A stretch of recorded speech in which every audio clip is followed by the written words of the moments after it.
오늘 말씀의 제목은 삶의 재단을 쌓다입니다. 4월입니다. 4월이 되면 저 같은 이제 젊은 목회자가 피하고 싶은 날이 있습니다. 바로 이제 노회입니다. 노회는 정말 힘든 날입니다. 사역자가 쉬는 월요일 날 아침 일찍 시작해서 저녁 늦게까지 진행이 되고, 또 하늘같이 높으신 선배 목사님들 오랫동안 마주하고 또 식사도 같이 하는 거에 여간 진이 빠지는 게 아닙니다. 보통 노회가 개최되는 그 교회를 가보면 이렇게 본당에 명찰이 놓여져 있는 지정된 좌석이 있습니다. 그리고 그 옆에는 작은 소집 공고 책자가 놓여져 있어요. 그 안을 보면 이제 노회 일정, 안건, 상비부 등 여러 가지 항목들이 있는데, 제가 처음 노회를 참관했을 당시 이 소집 공고 맨 뒤쪽에 뭐가 있었냐면 그 노회 소속된 교회의 주소록이 쭉 나열되어 있었습니다. 그런데 통상적으로 이제 주소록이라 하면 가나다 순 또는 지역별로 이렇게 나열시켜야 되는 게 맞는데, 그 노회에서 가장 큰 교회가 제일 앞쪽에 사진이 커다랗게 붙여져 있고 교회 주소와 교육자 명단이 이렇게 기록되어 있는 거예요. 그리고 그 다음 두 번째 큰 교회 사진, 그렇게 20여 개의 교회가 사진으로 나열되어 있었고, 그 뒤로부터는 사진도 없이 교회 주소만 기록되어져 있었습니다. 그러니까 처음에는 그걸 보고 좀 이해가 안 됐어요. 다분히 오해의 소지가 있고 또 소외감을 느낄 수도 있고, 근데 이제 막 노회를 참관한 사역자가 뭔 얘기를 하겠습니까? 속으로만 담아두고 있었는데, 그 다음에 봄노회였습니다. 당시 다방면으로 노회 일에 열심히 섬기시던 목사님께서 모든 일정이 마치기 전에 앞으로 나가셔서 발언을 하시는 거예요. 그러면서 하시는 이야기가, 우리 주소록에 있는 사진을 뺍시다.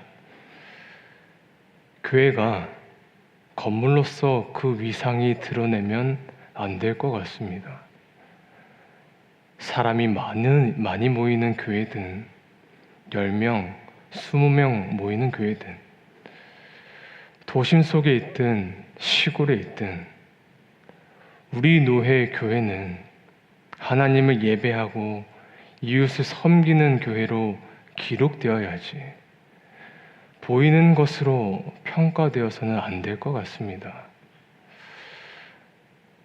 이 목사님도 규모가 꽤 큰 교회를 섬기시던 분이셨는데, 그렇게 말씀을 마치자마자 주변에서 옳소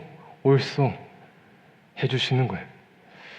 그리고 그날 이것을 안건으로 상정하고 가부를 묻고 가결되어 이게 수정되었던 그런 기억이 있습니다.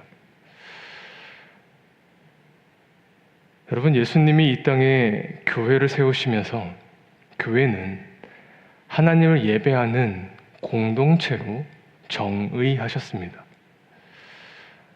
그리고 교회는 특정한 건물로 우상화하거나 특정한 시간에 모이는 장소로 의미 부여하시지 않으셨습니다. 그러나 교회 역사를 보면 과거 구약을 기점으로 신약을 거쳐 현재까지 교회 안에 남아있는 잘못된 사상이 무엇이냐면, 교회, 곧 성전을 우상화하는 것과 그것을 권력화하는 것입니다. 마치 이곳에서만 하나님이 임재하신다는 사상과 그로 인해 금과 은을 덧입혀 더 광대하게 표현하고자 했던 이런 사상이 지금까지 이어지고 있습니다. 하나님의 백성이라고 하는 자들에 의해서 이렇게 잘못 이용되고 고착화되는 성전의 이 남용을 강하게 배척하였던 인물이 있었는데 바로 스데반 집사였습니다. 스데반 집사가 사도행전 7장에 이런 말씀을 남겼습니다. 함께 읽겠습니다. 다윗이 하나님 앞에서 은혜를 받아 야곱의 집을 위하여 하나님의 처소를 준비하게 하여 달라고 하더니 솔로몬이 그를 위하여 집을 지었느니라. 그러나 지극히 높으신 이는 손으로 지은 곳에 계시지 아니하시나니 선지자가 말한 바 주께서 이르시되 하늘은 나의 보좌요 땅은 나의 발등상이니 너희가 나를 위하여 무슨 집을 짓겠으며 나의 안식할 처소가 어디냐. 아멘. 하나님이 솔로몬에게 성전을 건축하게 하신 의미가 있었는데 솔로몬 당시 언약의 땅에 전쟁을 종식시키시고 평화를 가져다 준 그 실제적인 주체가 하나님 자신이심을 드러내기 위해 하나님의 성전을 지으셨습니다. 그래서 성전은 인간의 힘으로 지은 것이 아니라 하나님께서 이스라엘 백성들에게 안식과 평안을 허락하셨다는 것을 명백하게 기억하고 기념하라는 차원에서 지으신 것이 하나님의 성전입니다. 그 성전을 바라볼 때 인간은 하나님께서 자신에게 어떤 은혜를 베풀어 주셨는지를 기억하고 기념하며 예배를 드리는 것이죠. 그러므로 성전은 하나님이 기거하시기 위해 인간이 만든 장소가 아니라 하나님께서 당신을 기념하기 위해 친히 백성들에게 허락하신 것입니다. 그런데 그런 성전에 사람들이 손을 대기 시작합니다. 유대인들의 마음에 우린 이 성전을 가지고 있다. 하나님이 이곳에만 임하신다. 이것만을 내세우면서 하나님이 성전을 허락하신 그 진짜 의미는 다 잊어버리고 그저 소유하고만 있다면 자신의 팔자와 안위는 안전할 수 있다고 생각하는 그런 마음 가지고 계속해서 살아가고 있었던 거예요. 스데반이 이를 강하게 책망하며 이렇게 이야기했습니다. 방금 읽은 28절 말씀 한번 띄워주시죠. 제가 읽겠습니다. 48절입니다. 그러나 지극히 높으신 이는 손으로 지으신 곳에 계시지 아니하시니 주께서 이르시되 너희가 나를 위하여 무슨 집을 짓겠으며 나의 안식할 처소가 어디냐. 하나님은 사람의 손이 닿은 성전을 결코 원하지 않으셨습니다. 특별히 오늘 성전을 재건하는 이 에스라서에서도 하나님이 원하시는 것은 눈에 보이는 성전이 아니라 바로 삶의 제단이었음을 우리는 확인할 수 있습니다. 오늘 보면 8절 말씀입니다. 이 말씀 같이 읽겠습니다. 예루살렘에 있는 하나님의 성전에 이른 지 2년 둘째 달에 스알디엘의 아들 수룹바벨과 요사닥의 아들 예수아와 다른 형제의 제사장들과 레위 사람들과 무릇 사로잡혔다가 예루살렘에 돌아온 자들이 공사를 시작하고 20세 이상의 레위 사람들을 세워 여호와의 성전 공사를 감독하게 하매. 에스라 3장은 절망의 상황이었습니다. 사실 포로기에서 돌아왔기 때문에 소망이라고 말할 수도 있지만 지금 그들 앞에 놓여진 현장은 사실 맨땅이에요. 게다가 다 무너진 솔로몬의 성전, 허물어진 그 땅 위에 성전을 다시 지어야 했습니다. 그래서 에스라 3장 1절에서 끝 13절을 통째로 봤을 때 두 가지의 구조가 크게 나뉘어지는데, 첫째는 1절에서 6절까지 모세의 규례대로 제단에 번제를 드리는 내용이 등장합니다.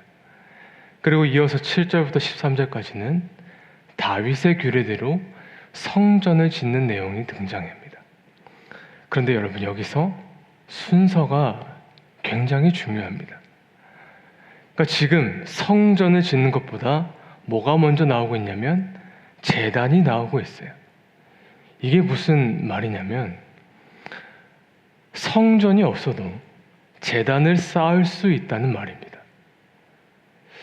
좀 더 깊이 들어가면 이 말은 성전이 없어도 제단이 있으면 하나님이 역사하신다는 의미예요. 그런데 성전이 있어도 제단이 없으면 그거는 성전이 아니에요.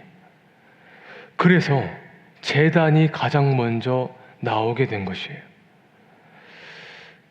구약에서 이 제단이 등장하는 대표적인 때가 바로 노아의 때죠. 창세기 6장을 보시면 홍수 심판 앞에 노아가 방주에 머문 시간이 결코 짧은 시간이 아니었습니다.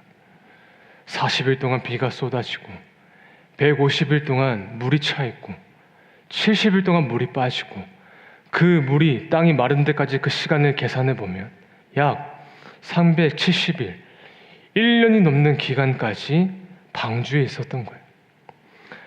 그렇게 오랜 기간 지나고 나서 방주에 내려야 할 때 노아에게는 소망의 순간이었을까요? 아니면 절망의 순간이었을까요? 목숨은 살아있지만 에스라 3장처럼 지금 눈앞에 보이는 것은 아무것도 없습니다. 소망인 것 같지만 절망의 순간이라는 것이죠. 그런데 성경은 늘 그렇듯 하나님의 은혜로 시작합니다. 인간은 끝이라고 말하는 그 순간에 하나님은 은혜로 새롭게 시작하십니다. 하나님은 방주에서 내리시기 전에 노아에게 이와 같이 말씀하셨어요. 창세기 8장 16절과 17절입니다. 같이 읽겠습니다. 너는 내 아내와 내 아들들과 내 며느리들과 함께 방주에서 나오고 너와 함께한 모든 혈육 있는 생물 곧 새와 가축과 땅에 기는 모든 것을 다 이끌어내라. 이것들이 땅에서 생육하고 땅에서 번성하리라 하시매. 여러분, 이 말씀은 하나님께서 오래전 아담과 하와에게 약속하신 말씀이죠. 생육하고 번성하라 하시매.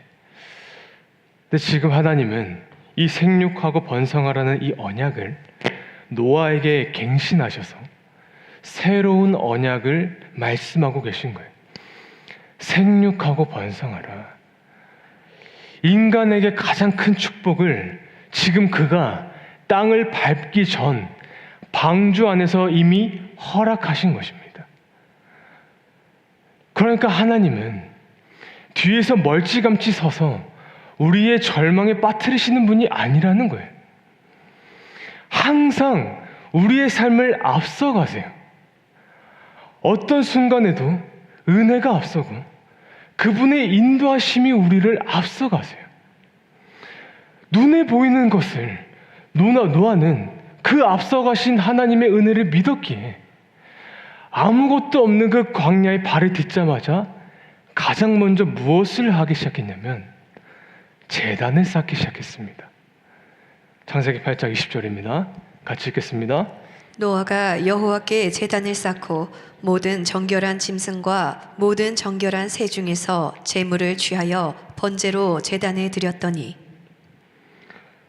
비록 자신의 눈에 보이는 것은 아무것도 없지만 나에게 약속하신 그 하나님의 은혜를 믿었던 노아, 그가 그 믿음으로 보인 가장 첫 행위는 바로 제단을 쌓는 것이었습니다. 여러분, 많은 사람들이 예배에 대해서 오해하고 있는 관념이 무엇이냐면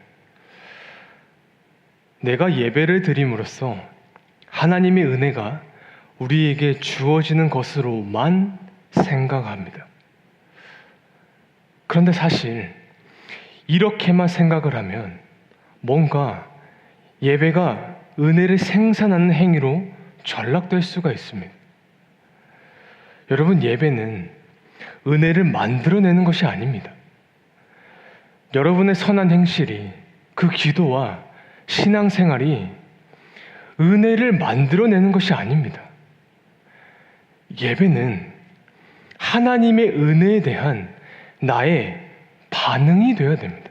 반응. 하나님이 노아에게 생육하고 번성하라, 이 약속에 대한 노아는 반응을 한 것입니다. 무엇으로요? 제단으로, 예배로요. 네, 예배는 매 순간 그 은혜에 우리가 반응하는 것입니다. 그런데 지금 많은 성도들이 삶 속에서 주님이 우리에게 약속하신 그 말씀을 듣지 않고, 듣지를 않기에 더 이상 삶의 재단을 쌓지를 않아요. 하나님이 우리를 생육케 하시고 번성케 하시는 그 주인 되심을 인정하지 않기에 이제는 반응하지 않습니다. 그저 썬데이 크리스천, 주일이라는 특정한 날에 교회라는 이 특정한 공간 속에서 가급적이면 이제 교회도 오래된 건물이 아니라 현대식 화려한 건물과 시스템이 갖춰진 곳에서 예배를 드리는 것으로 스스로를 정당화시킵니다. 여러분, 내 삶 속에 제단이 없는 성전, 내 삶 속에 제단이 쌓여지지 않는 그 예배, 하루를 살면서 하나님을 주인으로 인정하지 않고 그 은혜에 반응하지 않는 예배는 아무리 화려한 성전 안에 드릴지라도 마치 안고가 없는 찐빵처럼 하나님 앞에 연락되지 않습니다. 출애굽한 이스라엘 백성들이 그러하였잖아요. 출애굽기 20장에 하나님이 모세를 통해 십계명을 주셨을 때 제단에 대해서도 언급하셨는데 가장 먼저 이와 같이 말씀하셨습니다. 출애굽기 20장 22절과 23절입니다. 같이 읽겠습니다. 여호와께서 모세에게 이르시되 너는 이스라엘 자손에게 이같이 이르라. 내가 하늘로부터 너희에게 말하는 것을 너희 스스로 보았으니 너희는 나를 비교서 은으로나 금으로나 너희를 위하여 신상을 만들지 말고. 너희는 나를 비교서, 여기서 비교서라는 말이 곧 비슷한, 대체함이라는 뜻입니다. 그러니까 너희는 나를 대체하기 위해 은으로나 금으로나 너희를 위하여 신상을 만들지 말라라고 말씀하세요. 그러니까 사람은 나를 위해 신상을 만들 때 꼭 뭐를 쓰죠? 은과 금을 써요. 현혹할 만한 것, 화려한 것을요. 그러나 복음은 그것을 명하지 않았습니다.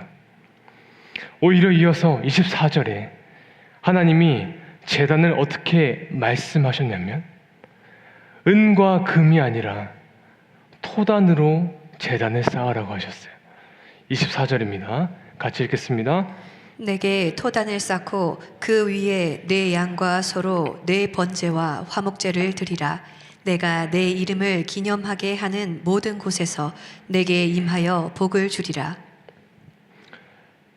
여러분, 하나님은 제단을 위해 무엇을 쌓으라고 하셨냐면 토단을 쌓으라고 하셨습니다. 토단이 무엇입니까? 흙이잖아요. 즉 하나님이 주신 그대로 땅 어디에나 널려있는 그 흙으로 토단을 만들어서 그 위에 양과 소로 번제와 화목제를 드려라. 네가 내 이름을 기념하는 그 모든 곳에 내가 임하여 너희에게 복을 주리라. 여러분, 하나님이 요구하시는 제단은 값비싼 금속이 아니었고 그저 흙에 불과하다는 거예요. 그 토단으로는 하나님이 충분하셨다는 거예요. 그 토단 위에 드린 그 제물의 피, 그리스도의 보혈, 십자가가 중요한 거예요. 은과 금과 같은 화려한 성전, 그것은 중요하지 않아요. 얼마나 큰 교회인지, 그 그 교회가 위상이 있는지, 그 목사님이 얼마나 유명한지도 중요한 게 아니에요. 비록 땅이 흙일지라도 날마다 그 은혜에 반응하여 내가 쌓아버리는 그 삶의 재단을 하나님은 원하고 계신다는 것입니다.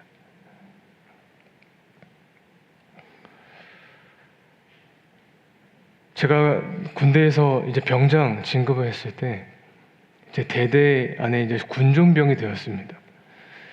군종병이 하는 역할이 이제 주일에 교회 가는 병사들 인원 파악을 하고 이제 인솔하는 그런 역할인데, 한 번은 이제 군종 목사님께서 저 위쪽에 교회가 없어서, 교회 당이 없어서 이제 예배를 못 드리고 있다는 그런 부대의 소식을 듣고 방문한 적이 있으셨어요. 이제 그때 당시가 이제 제가 GOP에서 철수해서 이제 남은 기간 이제 복무를 했던 곳이 이제 화천군 상서면 주파리라는 곳이었습니다. 그러니까 이곳은 화천 시내에서 1시간 정도 더 들어가면 이제 민간인 통제 구역이 나오고, 거기서 20분 더 들어가야지 이제 제가 복무를 했던 주파령 대대가 있었어요. 근데 거기서 40분을 더 들어가야 이제 철책을 지키는 GOP가 있는 겁니다. 근데 그 바로 아래에 50명 정도 이제 복무를 하고 있는 작은 포병 부대가 있었어요. 근데 작은 부대이니까 교회가 없는 거예요.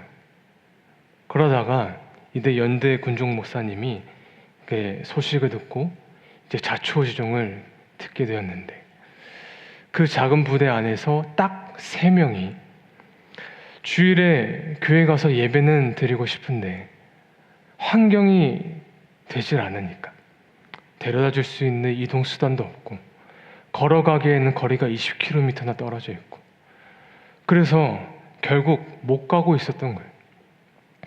주일에 그래도 같이 모여서 부대 안에서라도 셋이 예배를 드리려고 했는데, 그때만 하더라도 부대 안에 부조리, 가혹행위가 있었습니다. 그래서 위에서 안이 꼽게 보면 이런 예배 드리는 것 가지고 괴롭히고 가혹행위를 당했던 거예요.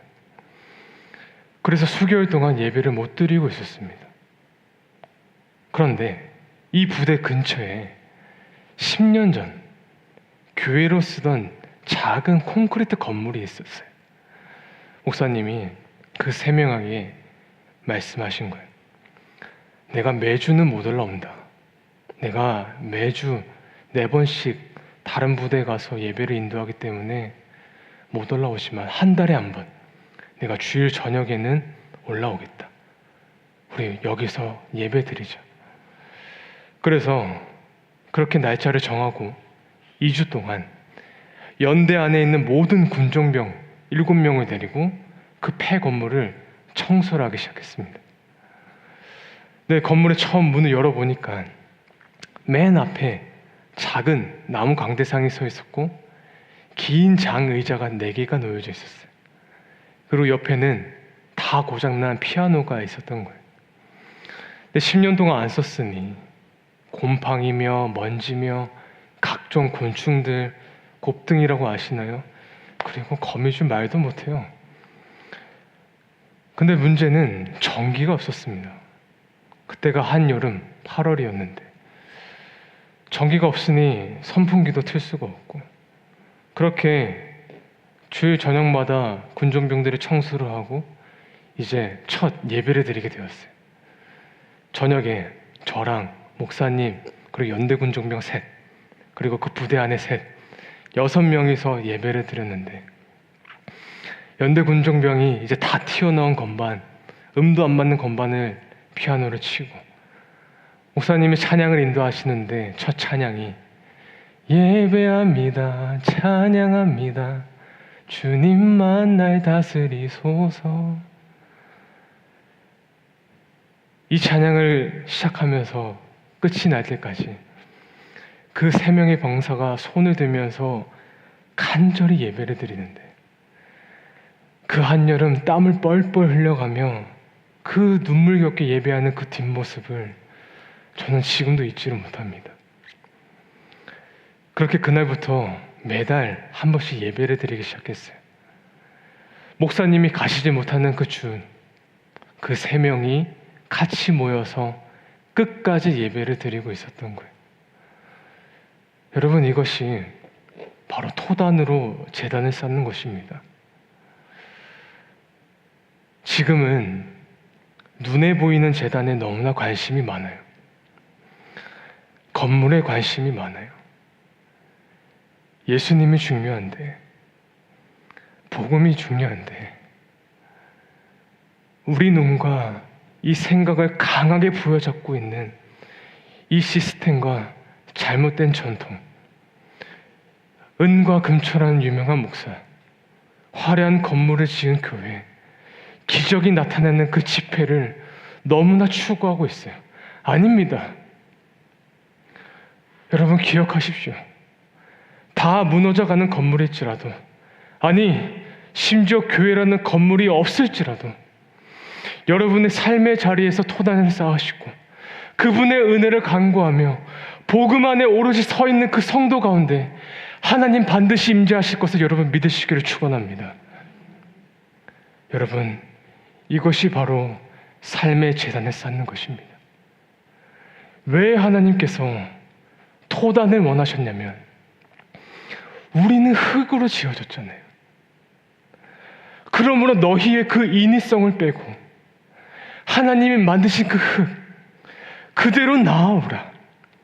왜냐하면 하나님께서 흙으로 사람을 만드시고 그 코에 생기를 넣어 생명 곧 우리를 원하시기 때문이에요. 오늘 이곳에 세운 교회라는 공간이 중요한 게 아니고 우리가 서 있는 그 자리가 중요하다. 우리가 제단이고 곧 우리가 산 제물이기 때문입니다. 제가 하루에 20분씩 글을 쓰려고 하는데 오늘 말씀을 준비하면서 이런 문구를 한번 써봤습니다. 한번 띄워주시죠. 하나님의 은혜가 어디서부터 시작되는지를 분명하게 하기 위해 우리는 단순해져야 된다. 덜 해야 된다. 복잡해지면 은혜의 여명이 사라진다. 단순해져야 선명해진다. 종교개혁자 칼빈은 이와 같이 말합니다. 예배 의식 속에 있는 모든 과장된 허식들을 이제는 제거해야 됩니다. 즉 그것은 사람들의 눈을 흐리게 하고 그 마음을 어둡게 하는 것이기 때문입니다. 성찬식을 행함에 있어서도 아무 목적도 없는 극적인 요소와 생명이 없는 과장된 요소들을 배척해야 됩니다. 그리고 허식과 무가치한 인간적인 영광을 우리는 거부해야 됩니다. 그리고 우린 삶의 제단을 쌓아야 됩니다. 이제 고향으로 귀환한 이스라엘 백성들은 오늘 에스라 3장에서 다시 성전을 짓기 시작했습니다. 그런데 그때 백성들 사이에 2가지 소리가 들립니다. 하나는 즐거움의 소리였고 또 다른 하나는 통곡의 소리였습니다. 오늘 본문 10절과 13절 말씀 읽고 말씀 마무리하겠습니다. 같이 읽겠습니다. 건축자가 여호와의 성전에 기초를 놓을 때에 제사장들은 예복을 입고 나팔을 들고 아삽 자손 레위 사람들은 제금을 들고 서서 이스라엘 왕 다윗의 규례대로 여호와를 찬송하되 백성이 크게 외치는 소리가 멀리 들리므로 즐거이 부르는 소리와 통곡하는 소리를 백성들이 분간하지 못하였더라. 성전을 짓는 순간에 그 현장에 분간할 수 없는 2가지의 소리가 들리는데 즐거운 소리였고 통곡의 소리가 동시에 들리기 시작했습니다. 즐거운 소리는 이제 성전을 지었으니 우리가 여기서 신앙을 재건하자, 기대감의 소리였고, 대성통곡은 아주 오래전 솔로몬의 성전을 직접 보았던 사람들이 그 무너진 성전 앞에 또다시 기초를 지으려 하니 그 초라함과 죄로 심판받았던 이 죄책감에 사무치며 통곡을 하였던 것입니다. 여러분, 우리도 마찬가지입니다. 여러분, 교회를 보며 왜 울고 왜 웃어야 되는지, 과연 그 기준이 과연 무엇일까요? 세움교회를 보며 우린 왜 울고 왜 웃어야 됩니까? 오늘 성경은 분명하게 말하고 있습니다. 보여지는 성전의 화려함으로 웃지 말라는 것입니다. 모이는 사람들의 숫자로 울지 말라는 것입니다. 솔로몬의 성전이 아니더라도 하나님은 주변의 흙을 모아 쌓은 제단으로 충분하시기 때문입니다. 그러므로 우린 가정을 놓고 자녀를 놓고 나 자신을 놓고 무엇에 오르야 됩니까? 고난을 만나 내 믿음을 상실할 때 일상의 삶에 그 작은 토단위로 쌓지 못한 나의 연약함을 놓고 우린 울어야 됩니다. 내가 제단이 되지 못하고 하나님의 축복이 상실된 채 내 삶이, 내 일상이 무너진 것을 놓고 우리는 통곡해야 됩니다. 그러나 우리는 무엇에 웃어야 됩니까?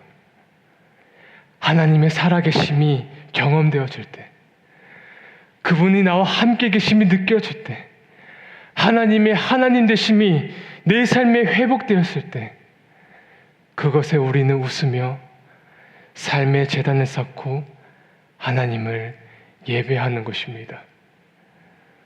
우리에게 은혜 주시기를 기뻐하신 하나님, 오늘 저와 여러분이 이것을 믿음으로 받는가셔서 날마다 주님 앞에 삶의 제단을 사는 그런 저와 여러분의 삶이 될 수 있기를 우리 주님의 이름으로 간절히 축원합니다.